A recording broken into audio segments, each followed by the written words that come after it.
Donald Trump's New York City hustle is finally catching up with him. A wag once said the best thing about living at the Jersey Shore is that you're so close to New York City you feel like you never need to go there. I agree.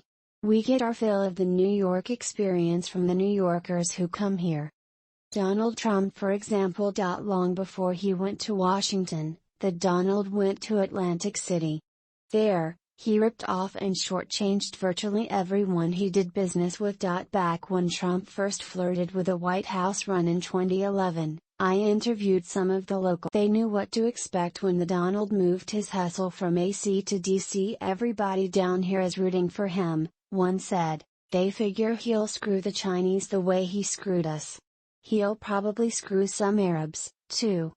That was Seth Grossman, a lawyer who heads a conservative group called Liberty and Prosperity. Grossman liked most of what Trump did while in office.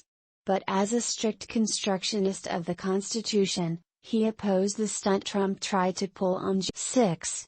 Any American who calls him or herself a conservative must understand and respect our Constitution, Grossman said in a post at the time. Vice President Pence did what the 12th Amendment of the U.S. Constitution required him to do. What it required him to do was count the votes, not certify them. The certification was done by the states a month earlier. Trump couldn't change that. All he could do is give the Democrats a talking point they'll be milking for decades to come. I keep saying Trump walked into every trap the Democrats set for him, Grossman said when I called him last week. People say he exposed those traps.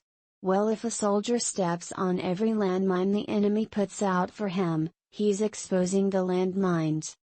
Which is what Trump did.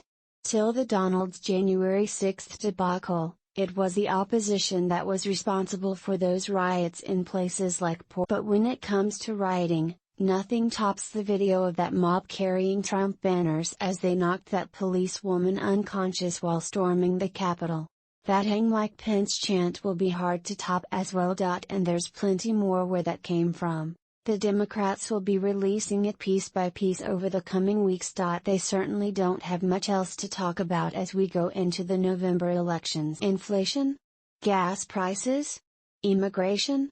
Trump gave them the gift that keeps on giving. But he screwed his own followers. Trump couldn't have picked a worse jurisdiction to have his crowd go crazy, Grossman says. The last thing you'd want to do is go to Manhattan or DC, he said. He takes his most loyal supporters and puts them at the mercy of his worst enemies in law enforcement. Trump hasn't made a lot of friends in Georgia either. But he might need some if the Fulton County prosecutor decides to indict him. That's a real possibility according to lawyer Norm Eisen of the Brookings Institution. Eisen co-authored a 100-page study of a possible prosecution of Trump and his demand that Georgia's Secretary of State Brad Raffensperger find 11,780 votes, which would have made the Donald the winner by one vote. We conclude that Trump's post-election conduct in Georgia leaves him at substantial risk of possible state charges predicated on multiple crimes, the study stated. These charges potentially include criminal solicitation to commit election fraud, intentional interference with performance of election duties, conspiracy to commit election fraud, criminal solicitation, and state RICO violation. In a tweet on Friday, Eisen said, "Lots saying last night's hearing ultimately had an audience of one, A.G. Garland. No. It was an audience of two. Fulton Cty. D.A. Fani Willis was also watching. She will likely be the first to prosecute Trump, and Liz Cheney." Ironically, the only thing that could save Trump from a state indictment might be a federal indictment by Attorney General Merrick Garland. After that hearing, there's plenty of material if Garland decides to get frisky. A lot of Republicans would profess to be appalled if that were to happen. But if Trump were hauled off to the hoosgow, that would clear the way for some other Republican to run for president in 2024. Florida Governor Ron DeSantis is the favorite of most Republicans I know. Unlike Trump, he's young and has a clean resume. Not like the Donald, also unlike Trump, he's won every race he's ever run in. Best of all, He's not from New York City.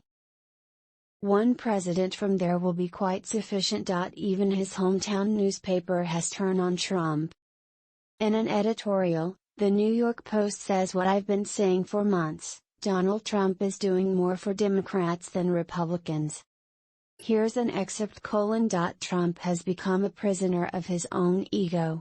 He can't admit his tweeting and narcissism turned off millions. He won't stop insisting that 2020 was stolen even though he's offered no proof that it's true.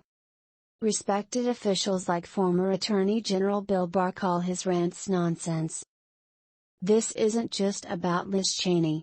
Mitch McConnell, Betsy DeVos, Mark Meadows, they all knew Trump was delusional. His own daughter and son-in-law testified it was bull. Trump's response?